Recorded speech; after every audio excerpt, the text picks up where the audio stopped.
Hey folks, Phil Gallagher here for another week of Daily Death and Taxes. This week's Daily D&T is brought to you by James A. and John L. Last week I made an error in announcing who sponsored Daily D&T. Anthony C. actually donated for a loan stream, not Daily D&T. So strictly speaking, James A., you sponsored the previous week's, and John L., you're sponsoring this week's, but both of you, thank you very much for your support of the channel. For this week, we're going to be playing a version of the deck that I'm thinking about playing in the playoffs. That will be tomorrow for me, but will have been yesterday for you all. So Daryl Ayers sent me a pretty interesting list, and I did a little bit of back and forth with him, changed a few cards, and this is what we came up with to try. So we are going to try a 25 land version of D&T that's a little bit heavier on converted mana costs in the sideboard. So you'll notice triple Council Judgment, 2 Gideons, and a secondary Palace Jailer there. I've also put Mangara back into the 75. Welcome home, friend. It's been a long time. Because exiling Planeswalkers in Game 1 off of a tutor target seems really, really sweet to me right now, so I want to try that out again. Because we are running 25 lands, we're putting a touch more utility in the lands than normal, with 1 copy of the Silent Clearing. Note I'm playing Silent Clearing over Horizon Canopy to bluff that I have a black splash for Plague Engineer, and we're also putting 1 man land in there in the form of Mishra's Factory. The sideboard is a little different from the sideboard that I normally run, but I expect Storm to be all over the place in this challenge, and Deafening Silence is better than Chalice of the Void specifically against Storm, so we are going to be playing a couple copies of that. Note that since we're playing this and attempting to play them against Reanimator as well, you'll notice that we don't have surgical extractions. Instead, we just have a whole bunch of Rest in Peace. Without further ado, let's jump into a league and see how this goes. No, I want playoff taxes, please.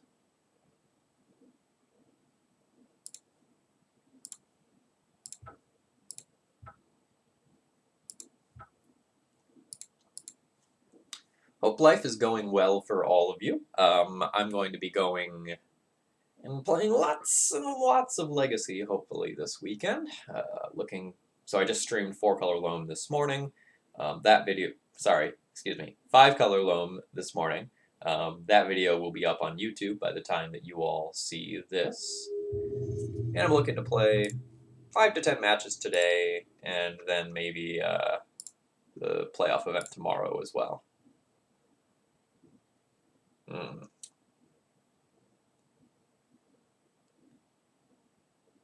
I'm on the play. I'm on the play.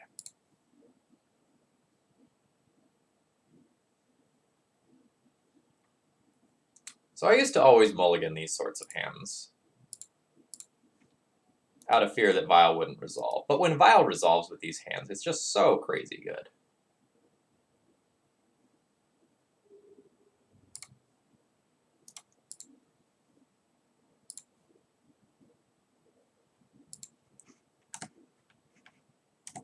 This is actually not too bad, against Burn specifically.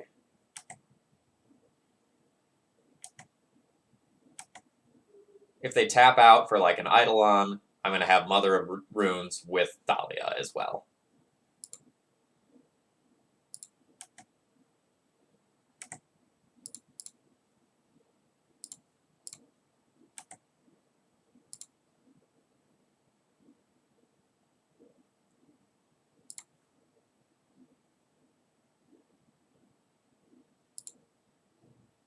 I will go ahead and just put in this Thalia main phase. Note you don't want to cast it because of Eidolon, or Eidolon, by proper pronunciation.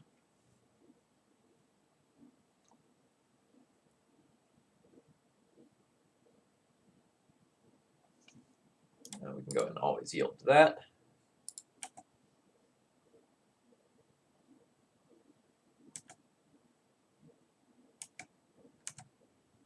I'm actually really happy that our opponent just doesn't have a bunch of spells that can go directly at our dome. So the question here is, playing a Mirroring Crusader worth 4 points of life? Or should I just, like, slow roll this game, like, Violent a Crusader, then next turn, Violent a Crusader, and if I draw a land, play Palace Jailer? And I think that's the correct answer. I just don't think having a second Crusader this turn is worth the downside of taking 4 directly to the face.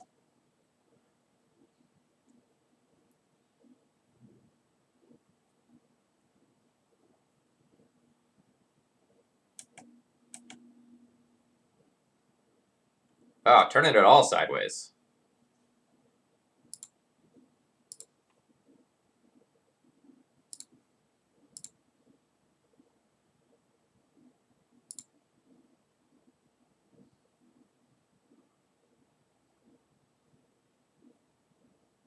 So my opponent presumably has at least one spell to cast here.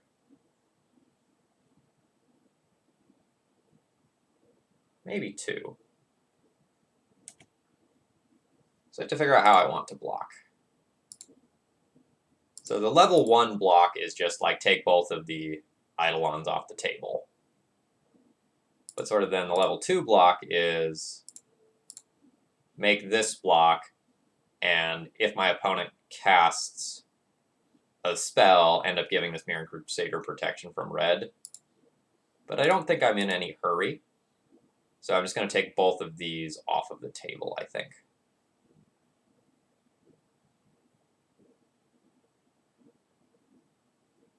I'm actually somewhat tempted to also just block with Mother of Runes.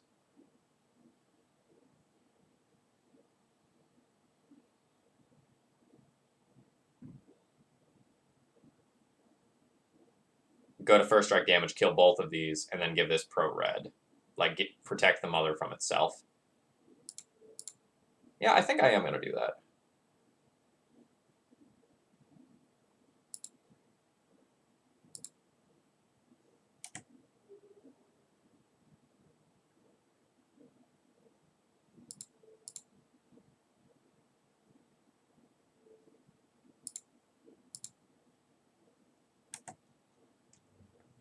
So then if my opponent, like, uses some just nothing? Just nothing.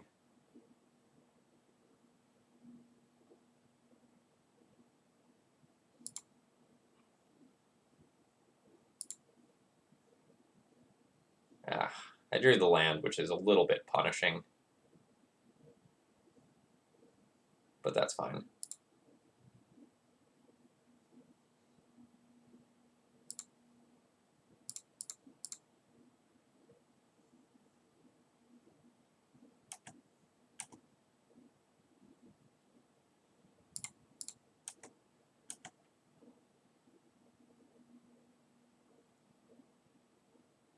Alright, and opponent just concedes this one here. That makes a lot of sense to me. A little curious about what they actually had left in hand.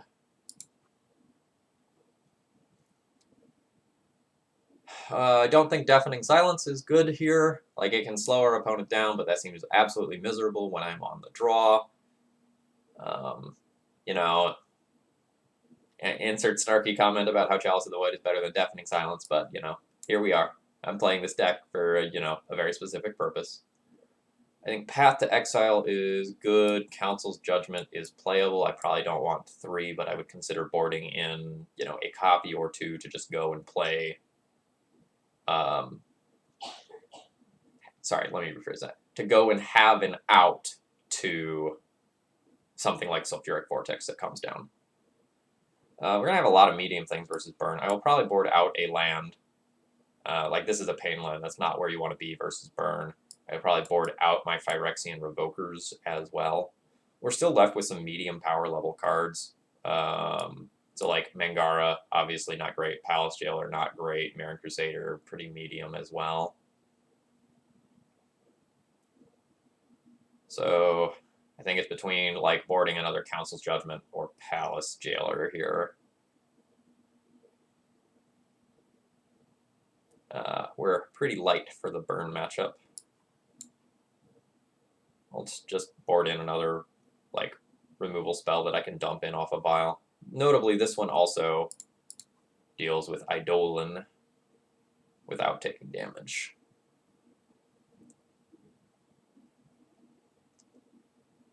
Our hand isn't exciting, but it's absolutely a keep. Mom into Stoneforge requires an answer of some nature.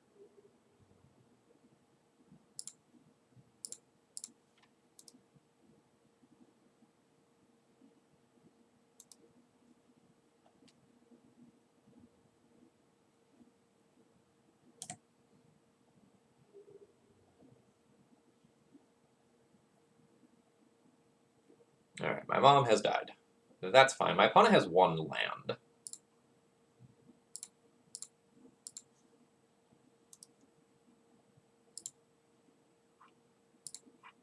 We're going to take Jitte here to potentially set up a Mirren Crusader, like, wombo combo turn.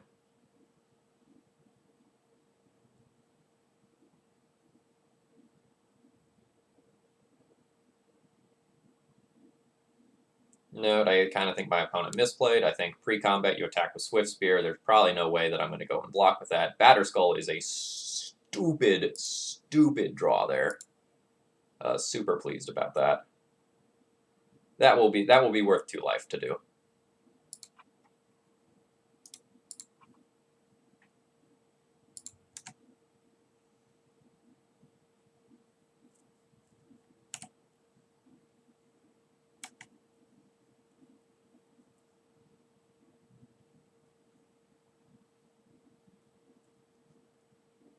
Lava Spike me, sure. The old 3 to me, 2 to you exchange.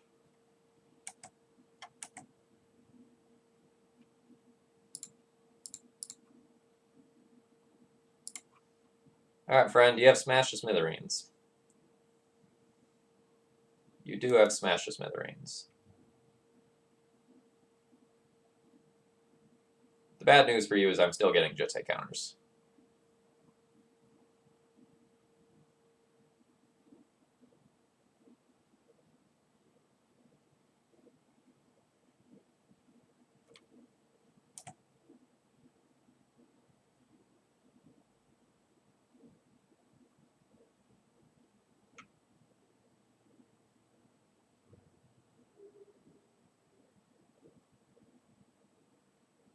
Alright, I guess not. Smash to Smithereens, a very powerful card. Fire Blast also quite strong there. Don't think I'll be making any changes about what I've done in terms of sideboarding here.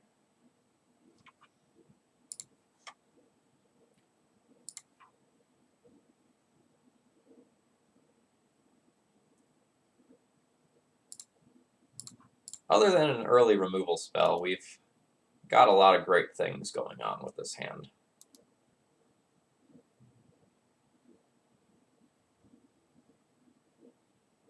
This is one of those times where we really wish that our opponent had just led on like a Lava Spike or something.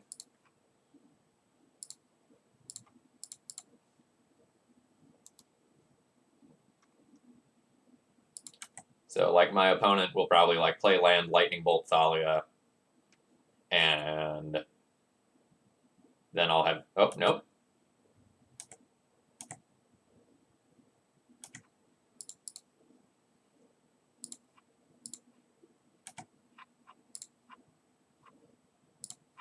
Land would be my best draw, probably.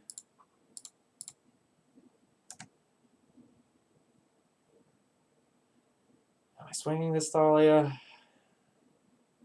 I don't think I'm going to swing the Thalia. Swinging the Thalia means that I'd probably, like, be incentivized to tap the Mother of Runes. I don't need to do that.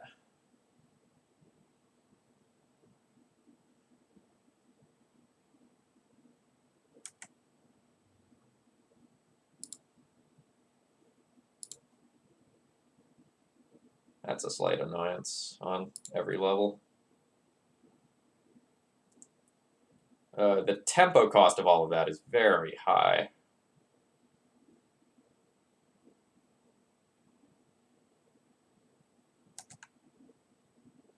Now things have changed, and I'll swing the Thalia.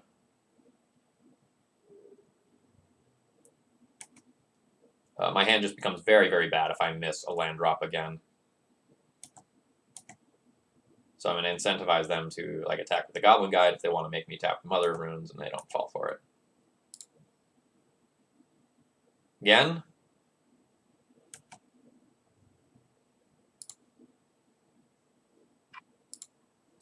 Well, the good news is that's going to be great now.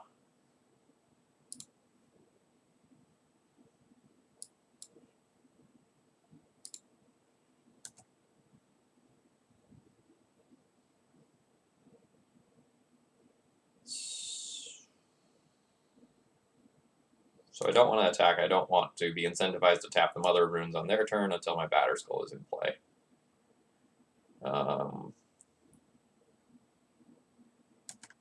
Alright, there's a suspended Rift Bolt.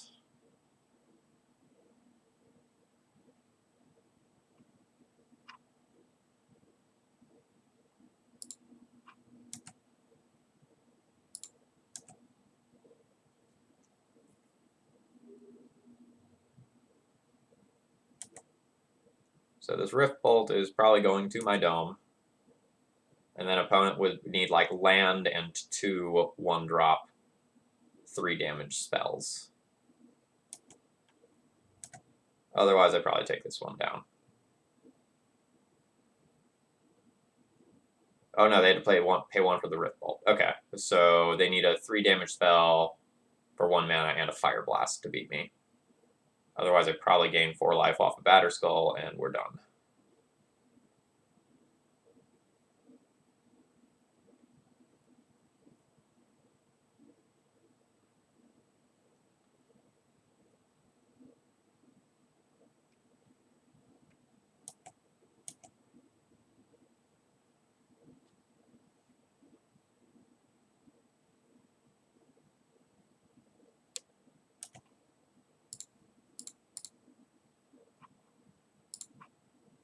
Unless, of course, they have the 3rd Smash to Smithereens.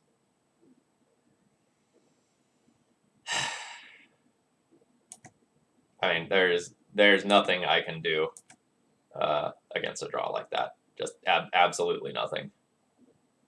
So now any one spell that goes directly to the face beats me this game. That is very frustrating.